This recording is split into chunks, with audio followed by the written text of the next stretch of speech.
and gentlemen, gentlemen and ladies, ladies and gents, it's it's 10:57 p.m.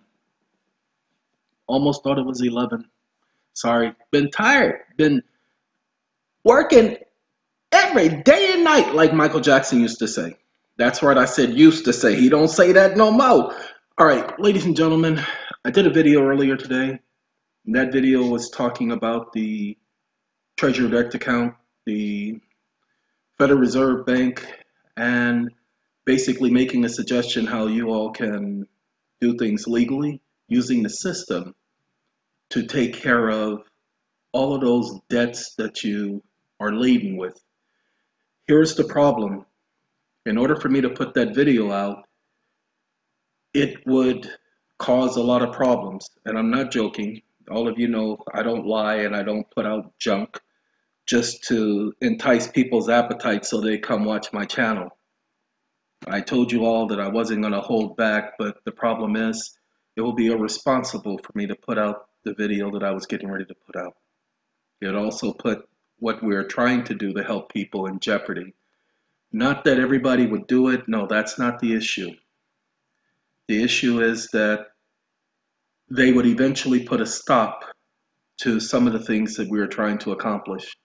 So I can't put that out there. What I can do is I can offer those of you who are going through foreclosure, especially those of you who are in court right now, either bankruptcy court or unlawful detainer court.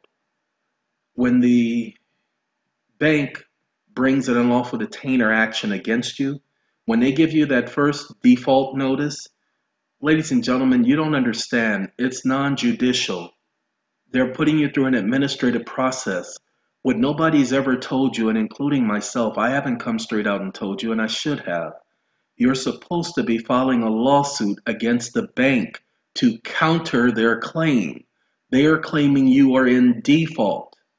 So what we did is we told our people, go ahead and file an adverse possession claim.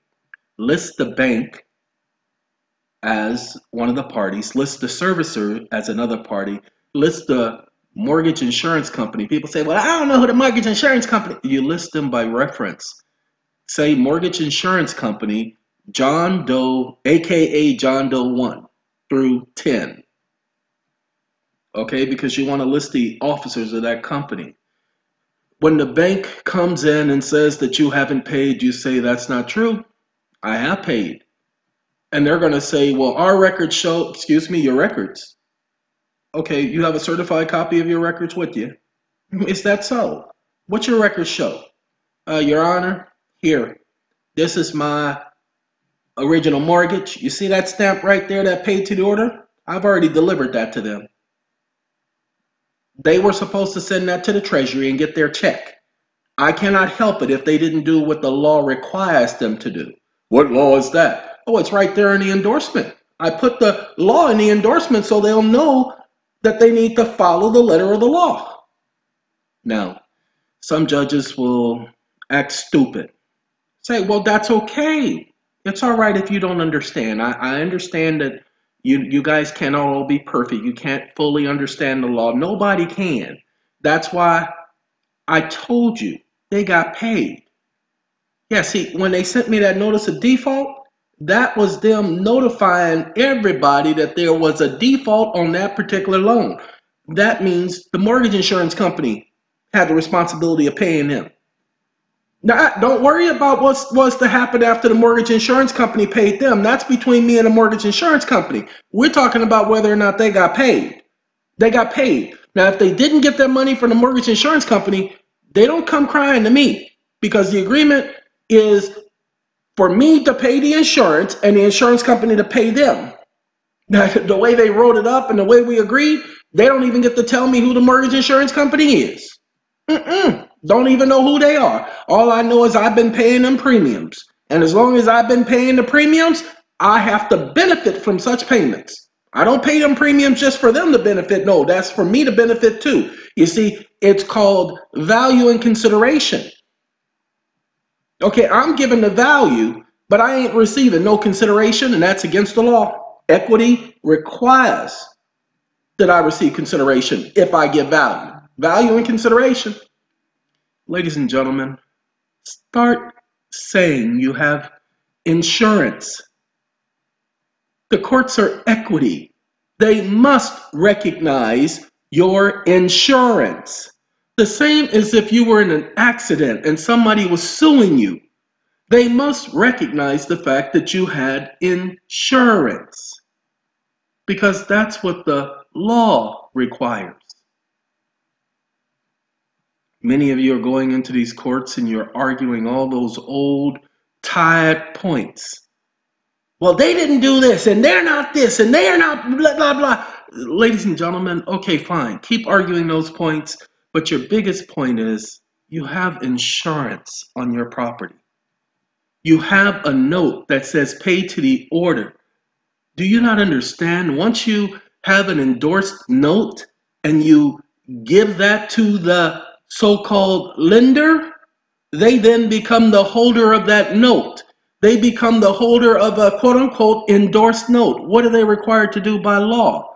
Are they not required to tender that endorsed note to whom? The United States Department of the Treasury. For what? So they can get paid, so they can get their treasury check. Okay? Look, guys, I told you, I have at least 2 other people who have done that as of recent, and it has worked for them. Okay? I cannot promise you that it's going to work in every case. Sorry, people, I can only do so much. I can't enforce your documents. I can't make somebody abide by the law. What I can do is highlight to you what your rights are and what you have a right to and not to do. Okay? Just that simple. So it's up to you whether or not you're going to fight. I have people that I've been trying to help. And ladies and gentlemen, it is so frustrating. All the people that I have started helping, with the exception of 2, are still in their homes that I started helping in November of last year. One person who I really wasn't helping, but I was giving some counsel to, could have been in their home to this day, would have had their home, because they have a certificate of satisfaction or a reconveyance on the property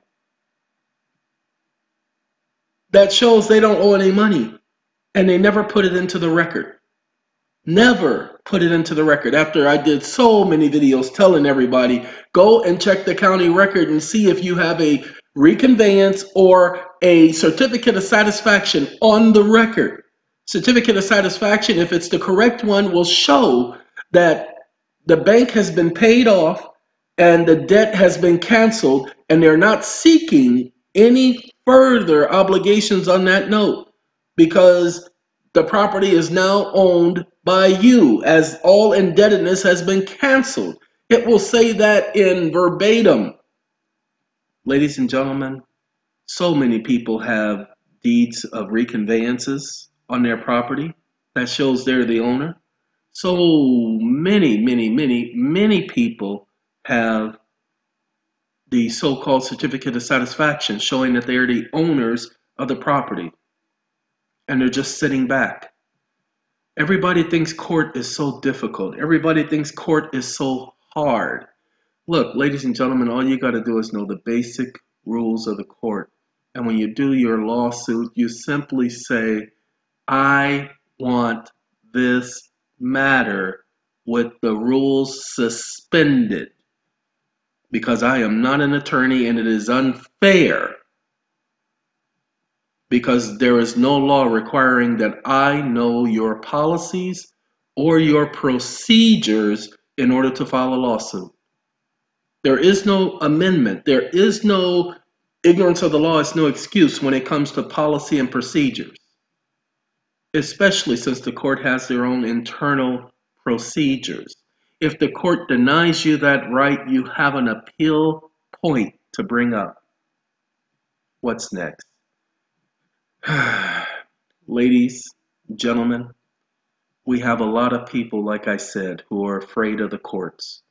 They've been beaten up by them and torn down by them, and they don't realize that the courts are crooked. A lot of the judges do and say a lot of stupid things that they only have the right to say because they have immunity. What's the immunity? Well, the immunity protects them against lying and protects them against telling you or violating your rights. You see, the immunity does not protect them from violating the standard of conduct for court officials, does not protect them from violating the so-called obligation to the court, its duty to the court, its duty to the administration of justice. So you bring your complaint, and remember, on your complaint at the bottom right-hand corner or the bottom left-hand corner, you're just going to type or write handwritten the words. Pay attention. Ready. Ready. Ready. Ready. Ready. Ready. Your Honor, we're ready. That's all you're going to do is just put the word ready. Somebody brought that to my attention. I had known about it long ago. I had not heard of the ready thing since the 80s. No, since the 90s, sorry, the late 90s. 98, 99, that's when I was hearing about ready. Okay? And someone brought it back to my attention and I realized they were right. So first, all of your complaints have to state a claim. So we put plenty of sample templates online on the satcom911.com website. And that satcom911.com website has 8,000 documents. Some people think that those documents are prepared by us. That's not true. Maybe about 0.001% of the documents were prepared by me over the years. But no, that is not where I put my documents anymore. I mean, there's so much on there that I don't need to produce any more templates for people because 8,000 documents, there's too much there. Now, I want you all to know, let me see if I have it up. Get that out of the way. Matter of fact, let's minimize you. There is a window. Nah, that's Mobi-Rise. Let's see if I can pull it up. Y'all hold on there for a second. Write that there. 1 second. SATCOM. This is what I put in the other video that I said I was going to put up, but I can't put up because it would have been irresponsible. SATCOM is getting ready to produce his newsletter December 17th and the 17th of every month from this point forward. When we bring forth our newsletter, we're going to give you a demo so you can see. This is the Flip PDF Corporate Edition. Does any of you know what Flip PDF is? YouTube it. You'll see some examples of what Flip PDF will do. Our newsletter will be with Flip PDF, to where when you get our newsletter, you will be able to flip through the newsletter, each page, okay? And this demo right here is pretty much a demo of what you're going to find with ours. Eventually, we will have the ability. Let's go back a couple pages. Uh-oh, went one too far. Okay, where we will have the hyperlinks in, where to take you to different sites, different information. We will have that. See, I like this. You see how he's walking? Ain't going nowhere, just walking. Look like he's moving. The birds just going off into the distance, ain't going nowhere. That's what we're going to be utilizing to bring forth our newsletter to you.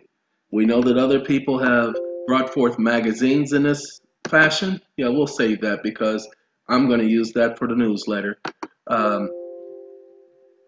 Uh-oh.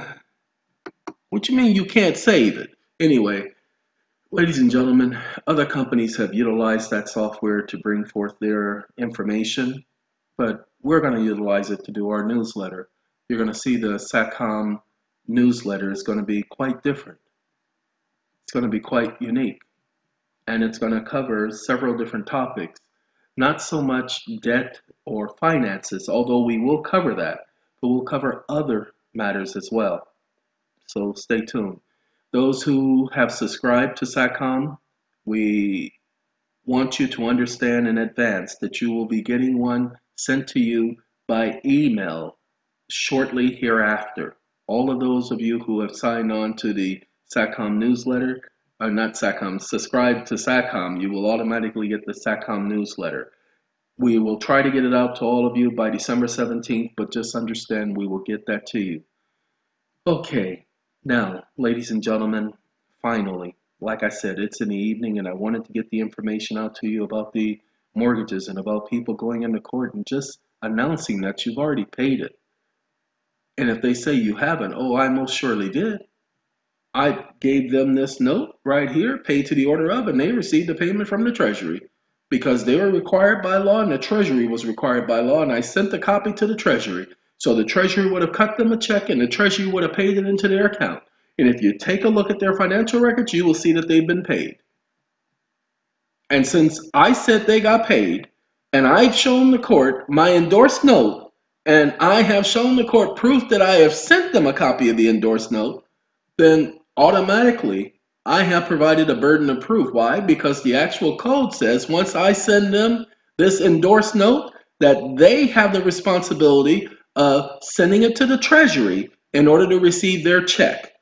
I am not saying that they didn't send it to the Treasury. I'm saying they did. And I'm saying that they're actually committing constructive fraud by not revealing that information on the record, and their financial records will prove this. Ladies and gentlemen, I promise you, it really is that simple. Now, you guys are going to get some judges who are going to ignore you and deny you and deny you. You just simply say, I object. I object because the issue here is whether or not they've been paid. My word and their word are contradicting each other, so the only thing we can do is look at the actual record. And by the way, those statements they've been putting into this record, I object to that too. Statements, that ain't verification of nothing.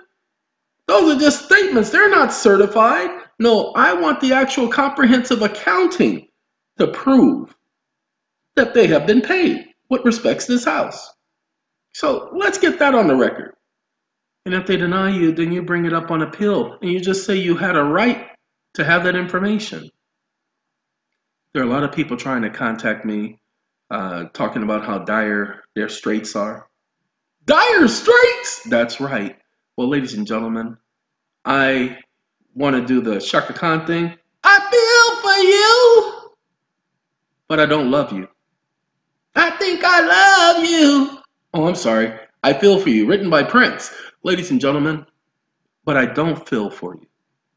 You see, there's too many of you, and it's to the point where I've been overwhelmed as of late. I finally was able to get caught up last week because I got to get back to focus. Ladies and gentlemen, this is what I need to let you know. Those of you who have paid for the SAT Pack 2, initially you were not supposed to receive the 98 series number. We're going to be getting you a 98 series number. You're going to have to hold off, because a lot of people need to understand that's not a walk in the park. We had to train staff, and we've just trained the staff. Now we have to put it in the rotation and get that to you. Many of you have gotten your numbers already, and we want to tell you to hold on a second. We will get that to each and every one of you, okay? Just be patient with us. Let's see. If only people knew how much work went into all of this and how much, here's the thing. We brought the servicing fees down to a bare minimum for a reason, because we're not trying to get over on anybody. But by bringing those servicing fees down to a bare minimum, that required us to not pay our staff up front. They get paid for the services they render, but there is no salary at SATCOM. Nobody is on salary and nobody's on hourly. With that being the case, this was the initial setup to begin with. That's how we are able to save you money. See, if we had hourly staff, we would have to calculate that into the cost. Now we're in the thousands of dollars for just doing what we say we're going to do for everybody. We're not going to do that to you guys. Not now, not in the future. SATCOM is not here to make money off of you. Okay? It really is that simple. SATCOM is not here to make money off of anyone. That's why In the last video, the one that I didn't put up, I was telling everybody SATCOM and SITCOM are both combined $3.9 million in debt. But that is okay. We're a nonprofit organization, so we will never make a profit. Our books will always indicate that we have never made a profit, and we never will. We will continue to accumulate debt from other people, and we will continue to help discharge that debt to bring down the national debt in order that we may be a friend to the United States of America in helping bring down its national and public debt. We will do the best we can. And then it is our hope to teach you all, especially those of you who have signed up for the SAT Pack 1 and the SAT Pack 2, in the future.